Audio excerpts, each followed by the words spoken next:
Bienvenidos al podcast de Scalify Partners, espacio donde hablamos con especialistas sobre temas de importancia para el empresariado peruano. El tema a conversar el día de hoy es el acceso al financiamiento. Muchas empresas creen que solamente con vender y obtener buenas cifras financieras podrán acceder a él. Pero los inversionistas y la banca toman otras variables como evaluación, como por ejemplo el manejo de riesgos y la organización estratégica de la empresa. Para eso, el día de hoy, contamos con Ricardo Montero, socio principal de Casa Hierro Abogados y sponsor oficial de Scalify Partners. Bienvenido, Ricardo. Muchísimas gracias, Bichara, por la invitación. Estoy muy agradecido que me invites a poder conversar algo sumamente importante, vital para todo el desarrollo de una empresa, cuál es el de la obtención de un financiamiento, porque solamente a través del financiamiento las empresas van a poder crecer y desarrollarse. Y estoy encantado y a disposición para las preguntas que consideres necesarias. Ricardo, ¿por qué ahora es más difícil acceder al financiamiento? Bueno, dejando de lado un poco los factores exógenos como son evidentemente el riesgo país, que está traducido en lo que ha habido esta volatilidad política y el tema de la volatilidad también en los aspectos de política internacional, ¿no? La guerra de Irán, etcétera. Lo que también ha afectado es el tema de que hay una mayor regulación y un mayor control de la entrega del dinero. Ya desde el punto de vista legal, yo lo que creo es que ha cambiado la visión. Bueno, ya 30 años que llevo acompañando a las empresas en su desarrollo empresarial. Este, Antes lo que uno miraba, digamos, era la idea, ¿no? La idea del negocio. ¿Qué tan productivo podría ser el negocio en el futuro? Lo que ahora ven es la capacidad de pago y sobre todo la voluntad de pago. Que esa voluntad de pago acompañe en todo el desarrollo del crédito, es decir, hasta el último día en que tiene que cumplir con la última cuota de pago. ¿Qué quiere decir? ¿O cómo se podemos resumir? Se resume en confianza. La empresa tiene que crear confianza a la institución financiera o a la entidad que pretende prestarles el dinero para que puedan ellos realmente otorgarlo. ¿A qué me refiero con un tema de confianza? Evidentemente la confianza se construye a través de normas de buen gobierno corporativo, cumplimiento de normas de compliance, una organización, formalización de la organización, una estructura gruesa, una estructura sólida, y con esos mínimos factores podremos decir que se podría cumplir con el financiamiento. Completamente de acuerdo con lo que mencionas. Tradicionalmente, solamente bastaba con demostrar capacidad de pago. ¿Qué crees que ha cambiado en los últimos años? Mira, ampliando un poco lo que había dicho, ya no solamente es tener eh, cap- bien tus estados financieros o demostrar unos buenos números. Lo que hay que demostrar también es que tienes una voluntad, es decir, que y esa voluntad que se traduzca en estructura interna.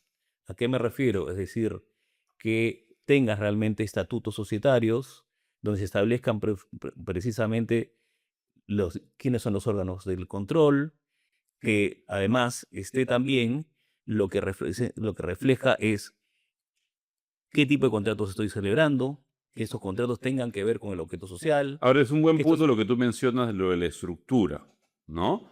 Imagínate un empresario que va a una entidad financiera con toda su documentación. ¿Qué crees que dentro de esa documentación debería presentar como estructura? Lo que pasa es que normalmente, y estamos hablando de pequeñas y medianas empresas, normalmente la conducta es muy personalizada. Entonces, lo que debe demostrar el empresario o la empresa es que en verdad no hay un manejo unilateral, sino es un manejo que está sustentado en una estructura de funcionamiento. Ahora, ¿tú crees que ayudaría bastante que alguna entidad o ente interno supervise o controle que esa estructura realmente exista? Justamente a eso iba, ¿no? Tiene que haber una estructura de buen gobierno corporativo. Y esta estructura de buen gobierno corporativo, dentro de todo, lo que podría implicar es, evidentemente, revisar que los contratos estén reflejados en una documentación que sustente realmente cuáles son las obligaciones y los derechos a las que tiene la empresa. Pues es muy importante para poder demostrar que efectivamente va a haber un flujo de caja. Y adicionalmente también que este contrato sea durable en el tiempo en que está realizándose el préstamo o pagándose el préstamo. Porque evidentemente, si es un préstamo a 5 años y los contratos principales de la empresa están con una durabilidad de 2 años, no hay predictibilidad de pago. Entonces, es sumamente importante ese tema. Ahora, Pero, en tu experiencia como líder del área societaria de Casa Hierro Abogados, ¿cuáles crees que son las principales variables, independientemente de la capacidad de pago o la capacidad operativa, que la entidad financiera toma en consideración? eh, la estructura societaria es básica. ¿Por qué? Porque con la estructura societaria se determina bien cómo se llevan a cabo la formación de la opinión de la empresa. Es decir, quién ha tomado la decisión del financiamiento y por qué lo es necesario el financiamiento. Porque eso también tiene que ser demostrado en la entidad financiera. Segundo, es quien está representando a la empresa frente a la institución financiera, sea la persona que tenga la capacidad para poder tomar la decisión y adicionalmente ejecutarla. Perfecto. Entonces, lo que hay, y bajo la idea de todos estos pedidos o requisitos, es que haya un gobierno corporativo. Ricardo, hablando de gobiernos corporativos, tenemos la idea de que los gobiernos corporativos solamente son para las grandes empresas. ¿Una pyme puede acceder a un gobierno corporativo? Por supuesto que sí. Y yo creo que hay que dejarnos alejarse de la idea de que cuando hablamos de buen gobierno corporativo, hablamos solamente de grandes corporaciones. Cuando se habla de un buen gobierno corporativo, esto puede iniciarse para una pequeña, mediana empresa, incluso para una microempresa, es decir, una empresa que está en formación. ¿Por qué? Porque el tema de crear una conducta previsible hace que pueda realizar una mejor actividad frente a las instituciones financieras, frente a sus clientes, porque crea confianza. No. En lo que el buen gobierno corporativo en corto es reglas, procedimientos, procesos, eh, costumbres que realiza la empresa diariamente y que llevan a generar que haya una previsibilidad. Es decir, que demuestre que hay una organización y que las tomas de decisiones no se hacen por un tema del momento, sino que son previamente estudiadas y decididas porque hay antecedentes y documentación que demuestre que pueden realizar. Ahora, en el día a día, en una reunión de directorio de una pequeña o mediana empresa, lo primero que hace un empresario es llamar al abogado, ¿no? O llamar a Casa Hierro Abogados, en este caso, como una firma importante de primer nivel. ¿Cuál es el primer paso que debe dar un empresario para iniciar el cambio del gobierno corporativo o la implementación de un gobierno corporativo de esa empresa? Llama a su contador, llama al administrador, contrata a una empresa externa para que le arme el gobierno corporativo, los llama a ustedes y ustedes lo arman. Cuéntanos un poquito. Bueno, yo quisiera, evidentemente, dependiendo del tipo de organización en la cual nos centramos, será la complejidad que este buen gobierno corporativo alcance. Si nos enfocamos en empresas pequeñas y medianas, es decir, o empresas que recién están en formación, el buen gobierno corporativo simplemente se puede reducir en cumplimiento normativo de índole societario primero, revisión de procesos para efectos del contrato o de las adquisiciones, formalización de sus principales activos. Es decir, hay pequeñas cosas que suenan muy sencillas y que son sencillas de cumplir, que pueden lograr ameritar que exista un buen gobierno corporativo. Es decir, todas estas preguntas que uno hace pueden llevar a dar unas respuestas que sean reflejadas en una especie de reglamento, y a veces en su momento, si estamos hablando de la vida societaria, el estatuto de la sociedad, un pacto de accionistas, o dentro de un reglamento de funciones, dependiendo del tipo de organizaciones que tengas, ¿no? Ahora, Incluso, disculpa que te sí, interrumpa, un ejemplo de cumplimiento normativo y de buen gobierno corporativo es cumplir las normas laborales. Por correcto, ejemplo, tener un reglamento de trabajo. así es. Ahora, Fijar, sí, ¿cómo aseguras tú? Porque una cosa es, llamo a Casa Hierro, contrato sus servicios, me implementan todos los documentos correspondientes y seguramente voy a decir, ya tengo mi gobierno corporativo. Pero ese es el inicio de algo. ¿Cómo aseguro yo que ese gobierno corporativo sea efectivo en la empresa y no sea un simple papel para cumplir con un requisito? claro, definitivamente yo creo que debemos como tener como primer paso la despersonalización de la empresa. Exacto. Es decir, las decisiones sobre la finanza personal no deben afectar las decisiones financieras de la sociedad. Excelente. Buen punto Y ese. para poder hacer eso, definitivamente tienes que establecer una estructura organizativa. Y entre la estructura organizativa tienes que definir cuáles son los órganos de control de la empresa, dependiendo de la personería, de la figura jurídica que escojas, ¿no? Eso, evidentemente, para eso, por ejemplo, en el tema de sociedades anónimas está muy bien definido por la Ley General de Sociedades. Cumpliendo con la normativa de la Ley General de Sociedades, ya tienes una buena base de inicio, ¿no? Adicionalmente a eso, tienes que revisar y tratar de documentar todos tus contratos. Es decir, Correcto. porque tú tienes que ser previsible, tú tienes que saber qué obligaciones y qué derechos y en qué plazos debo cumplirlos. Y ahí viene un tema. La adecuada llevanza de los contratos, de las actas, de los documentos, ¿de quién son responsabilidad? ¿De la gerencia? ¿Del departamento contable? ¿Del administrador? ¿Cómo es en una pyme? ¿Quién debería ser el responsable de eso? Bueno, en una pyme comienza el tema como una estructura básica, que sería una junta general de socios y un gerente general. Se comienza con ello, creo que Correcto. con eso es punto básico y suficiente para poder desarrollar políticas dentro de la empresa. Quien toma la decisión es la Junta General de Socios, quien ejecuta es el gerente general. Basado en estos dos pilares básicos, ¿no? Comenzamos a ver y a revisar todo lo demás, ¿no? Evidentemente, los acuerdos que tenga la Junta tienen que estar formalizados en un libro de actas, es decir, transcritos los acuerdos, firmados para demostrar la aceptación y dependiendo del tipo de acuerdos, si necesitamos o no, llevarlo a una escritura pública e inscribirlo en los registros públicos, en la partida registral de la empresa. Ahora, sería bueno que permanentemente se haga un checklist, ¿no? O una revisión de estos puntos claves para la empresa, para que de esta manera no estemos los empresarios de las pymes solamente esperando una regulación o algún requerimiento de alguna entidad para poder mostrar la ejecución de un gobierno corporativo, Claro. ¿no? Como yo había dicho, este es el punto de inicio, ¿no? La junta de socios y el gerente general.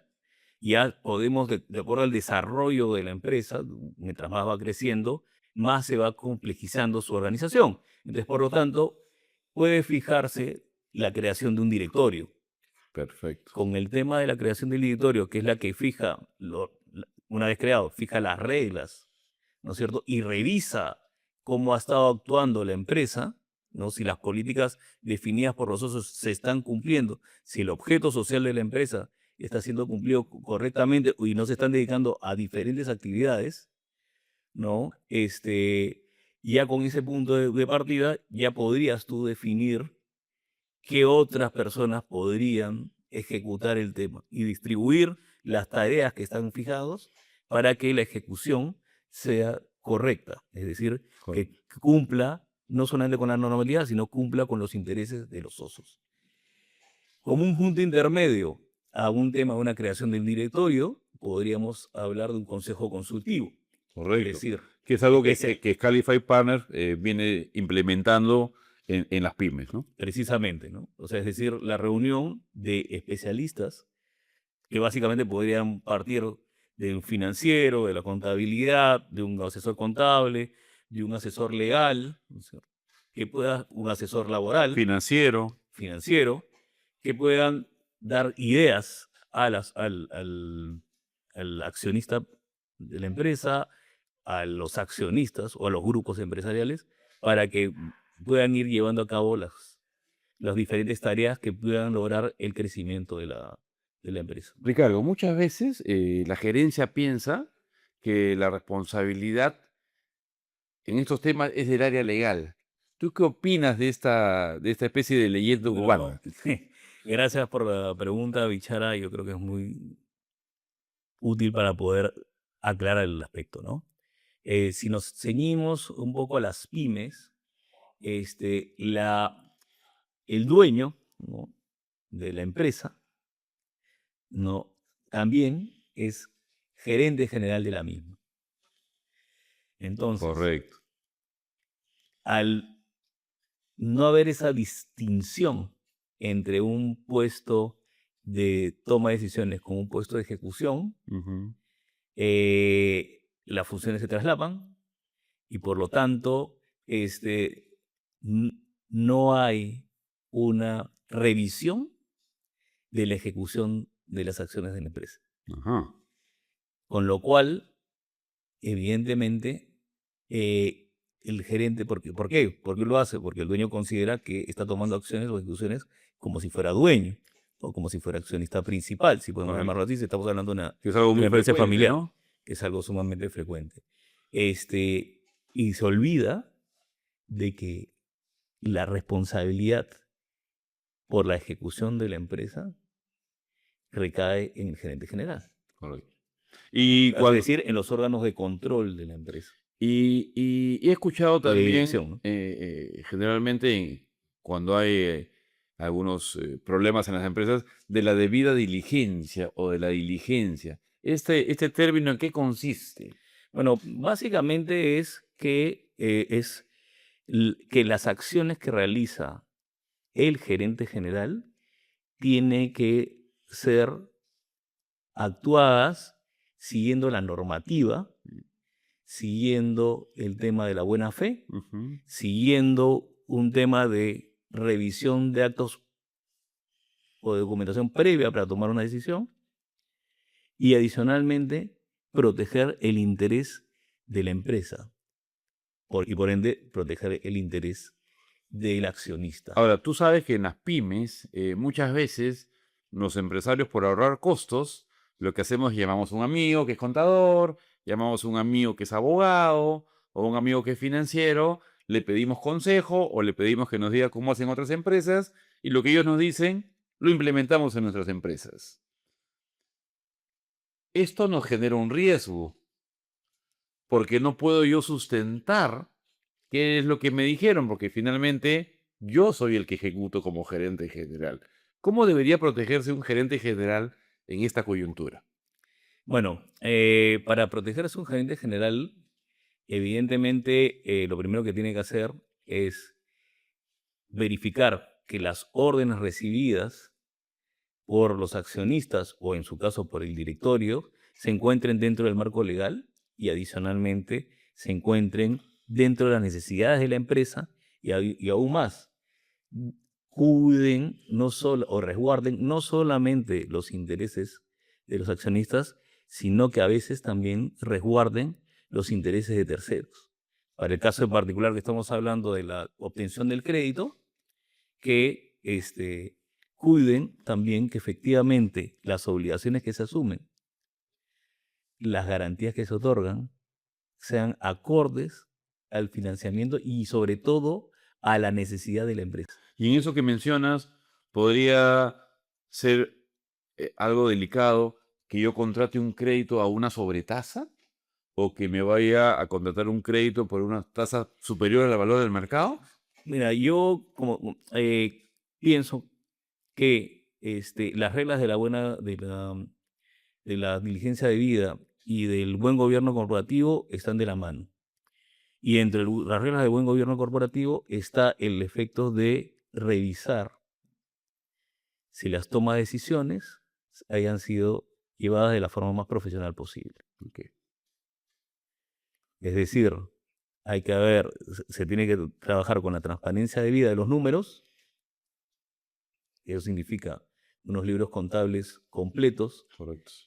¿no?, Transparentes, transparentes, fidedignos, sólidos, ¿no es cierto?, sustentables. Ah, sustentables. Esto también significa que los órganos que toman la decisión del crédito, que en este caso podría ser, si estamos hablando de algo un poco más complejo, un directorio, haya tenido todos los elementos necesarios para poder determinar que era necesario el crédito Correcto. y arriesgar y tomar, y dada la inmediatez de la necesidad, poder ir a una sobretasa, coger una sobretasa porque no queda Salvo que sea la única por la opción. situación, porque era la única opción, ¿no es cierto? Y eso tiene que estar, en la medida que esté documentada, que la toma de decisión la tomaron, la adoptaron quienes tenían que ser, quienes tenían que realizarla, es decir, se establece que, por ejemplo, para tomar un crédito con una sobretasa, no puede ser propia decisión del gerente general, porque es un tema extraordinario, y tiene que ir a la a la junta de accionistas o al directorio, y eso se cumple, se deja esto establecido, expresamente establecido ¿En un acta? en un libro de actas y firmado, ya el gerente general no va a tener responsabilidad. Y adicionalmente a ese libro de actas, ¿qué otro cuidado debería tener un gerente general para protegerse sobre decisiones que después podrían ser cuestionadas en un futuro, ¿no? Bueno, definitivamente es el tema de la revisión, ¿no? Ok, La revisión de todos los actos. Es decir, si yo voy a entregar una garantía para un banco para efectos de sustentar un crédito, debo revisar que la titularidad de del bien definitivamente recae a favor de la empresa, que es la que otorgaría la garantía, o del tercero que otorgaría la garantía, correcto. ¿no? Es decir, seguir los lineamientos normativos es lo que haría que un gerente general no tenga responsabilidad, a pesar de que lamentablemente después se falle en la cadena de pagos, ¿no? Correcto. Porque una cosa es tener eh, la capacidad de realizar el pago y otra cosa es haber descuidado el cumplimiento, ¿no? Claro, y eso pasa muchas veces por no revisar oportunamente el flujo de caja, Efectivamente. por no presupuestar, etcétera, ¿no? Cuando una empresa solicita financiamiento, ¿qué realmente revisan los abogados del banco? Bueno, eh, el banco hace una revisión de dos tipos, ¿no? La financiamiento, la financiera y la legal. Para el caso legal, recurren al área legal del banco o de la institución financiera o al estudio de abogados que contratan para justamente revisar ello. Evidentemente, lo que revisan ellos es que toda la norma sea cumplida, que existan activos en la empresa, que esos activos estén realmente a nombre de la empresa, que existan contratos formalmente realizados y que estos contratos duren o puedan promover que se pueden realizar nuevos contratos porque están dentro de una vorágine de contratos propias del objeto social que hace que se dé la confianza necesaria para que se pueda otorgar el crédito. Es decir, ya desde el punto de vista de ejemplos, el estatuto social, que existe un estatuto social que permita realmente el objeto social para el cual se está realizando el crédito, que se establezca cuáles son las estructuras de poderes necesarias para que los que representan a la empresa frente al banco puedan realizar la firma de la documentación y se puedan obligar al pago de de este crédito que está obteniendo. ¿Qué otra cosa más significa? Que revisión de los contratos principales, que estos contratos principales estén vigentes, sean realizados con personas capaces, es decir, que tengan capacidad para poder representar a la otra empresa, ¿no? Ya sean proveedores o clientes, que esté claramente definido cuáles son los deberes y obligaciones de la empresa que va a acceder al crédito, que esté totalmente definido el plazo y en todo caso las renovaciones de este contrato o contratos que puedan permitir el cumplimiento del pago, el tema referente a la revisión de los cumplimientos normativos, básicamente los cumplimientos de las normas legales laborales y las normas legales tributarias, el cumplimiento de la vida societaria, es decir, un estado financiero claro, pero además de claro, aprobado correctamente y que conste en libros, el llenado de los libros. Ahora, todo esto que mencionas es bastante extenso, ¿no? Entonces estimo que en la mente del empresario dice, caramba, ¿cuánta plata voy a gastar en todo esto y cuánto en abogados? Entonces, viene a colación acá un tema o un concepto que es el due diligence legal, que es parte Claro. de lo que estás hablando, ¿no? Entonces, se cree que el due diligence solamente se hace cuando se compra o se vende una empresa.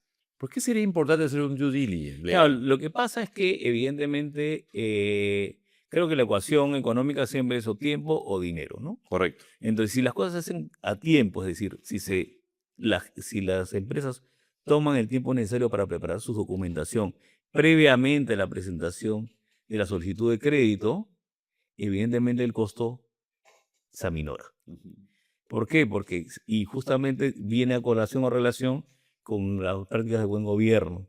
Es decir, si se cumple la normativa desde el inicio, se cumple la costumbre de poder formalizar los contratos, ¿no? Revisión de las titularidades, realizar una buena estructura de poderes, nombrar a los apoderados con las facultades que se necesitan. Poco a poco, digamos, mes a mes, va a ser muchísimo más sencillo Y mucho más y económico. mucho más económico para efectos de poder entrar a un proceso de revisión por parte de un banco o cualquier institución financiera que quiera otorgar el crédito. Ahora, para dejarles a los empresarios algunos tips, ¿no?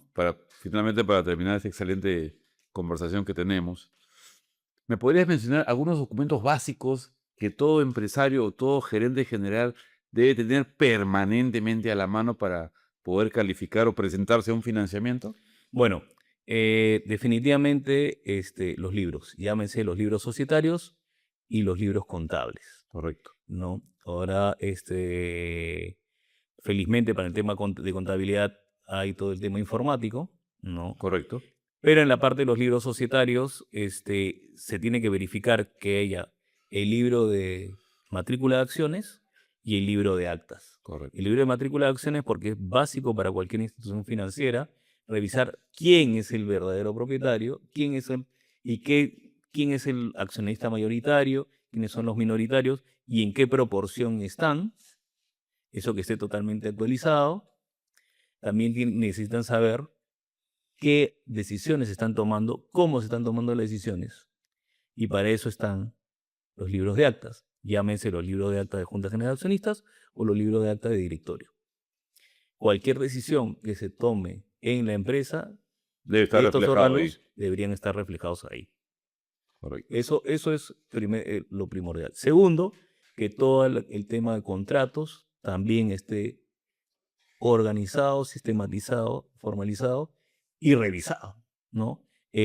¿A qué me refiero? Ya esto, ya lo he repetido, ya lo he dicho anteriormente, es que cualquier acuerdo que se tenga con un cliente o con un proveedor figure claramente quiénes son los representantes, dónde está domiciliado, qué actividad se va a realizar, ¿no?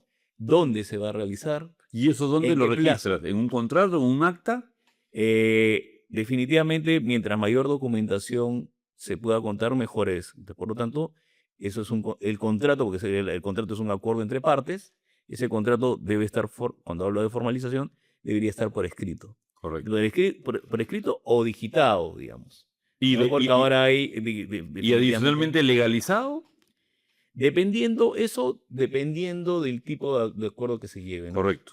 Porque el tema de la legalización es más engorroso. Ahora también, evidentemente, hay la firma digital. Ahora hay medios en los cuales permiten tener certeza de que se realizó los actos, Qué bueno, qué bueno. ¿no? Entonces, por lo Eso tanto, agiliza más el tema. agiliza todo, agiliza mucho más. Pero la vorágine del día a día de un negocio no te va a permitir realmente que todo esté 100% formal. Pero por lo Así menos es. que quede una documentación que acredite que ha habido un acuerdo y cuáles son las condiciones de ese acuerdo. Adicionalmente es la revisión de los activos, si bien es de todos los activos, pero por lo menos principales activos, porque tienes que revisar bien si efectivamente has cumplido con adquirirlos. Es decir, mucha gente simplemente piensa que porque ya hizo la transferencia y tiene la posesión del bien, implica que eso es una titularidad. Para efectos de una búsqueda de un crédito, el banco va a pedir algo más que eso. Correcto. Va a pedir que la manifestación de voluntad que se te vendió el tema esté claramente determinada en alguna documentación. Y adicionalmente, si se trata de bienes inscribibles, que esos bienes estén registrados. Por ejemplo, los vehículos, ¿no? Que en la partida registral vehicular aparezca realmente el tema de los bienes. La otra cuestión, lo que tenemos que revisar es el tema de los gravámenes. Hay que revisar que si ya se accedió a un préstamo anteriormente y se otorgaron esas garantías y el préstamo ya fue pagado, tenemos que ver realmente que se formalizó la finalización de ese contrato. Y dentro de todo, no tanto, Cosa que mucha gente no hace. mucha gente no hace, que justamente se encuentra, o más bien el área legal del banco es la que le advierte que sus papeles no están en orden, ¿no? Ricardo, gracias por acompañarnos el día de hoy. Decirles a ustedes que deben tener cuidado al momento de optar por un financiamiento y revisar todos los aspectos necesarios para cumplir con él. No solamente basta con tener estados financieros saludables y metas de ventas, sino también demostrar que utilizan su gobierno corporativo, que tienen buenas prácticas profesionales y que tienen documentado todo esto. Finalmente, Ricardo, ¿qué mensaje le podrías dar al empresario peruano sobre el tema de financiamiento? Y cuéntanos un poquito cómo podemos acceder a tus servicios. Bueno, muchas gracias, Bichara. Yo lo que debería remarcar, porque ya se ha dicho antes, es que los empresarios deben formalizar su actividad económica. ¿Cómo? A través de una formalización de su documentación societaria, a través de la formalización de su documentación contractual, a través de la revisión de posibles contingencias y las acciones que se deben realizar para poder reducirlas o eliminarlas. Asimismo, que no vean el tema de la participación de un consejo consultivo o de un estudio de abogados como un gasto, sino como una inversión. Todas estas actividades, ¿no?, generan confianza. Las actividades que realiza un abogado o que realiza un consultor llevan a que se tenga una mayor claridad en las cifras y en las actividades de las empresas. Con ello van a poder tener la puerta abierta al acceso al financiamiento. Sin financiamiento no hay crecimiento. Entonces, estamos nosotros, Casa de Hierro Abogados, un estudio de abogados con servicios full service, como llamamos, es decir, con áreas como corporativa, el área de tributaria, el área laboral, el área de compliance, el área de empresas familiares, que los puede ayudar a ello. Muchísimas gracias. Gracias a ti, Ricardo. Gracias a todos ustedes. Decirles que nos sigan en redes. Próximamente estaremos haciendo muchos eventos, muchos más podcasts con Ricardo en diferentes áreas y agradecerles su participación. Muy amables.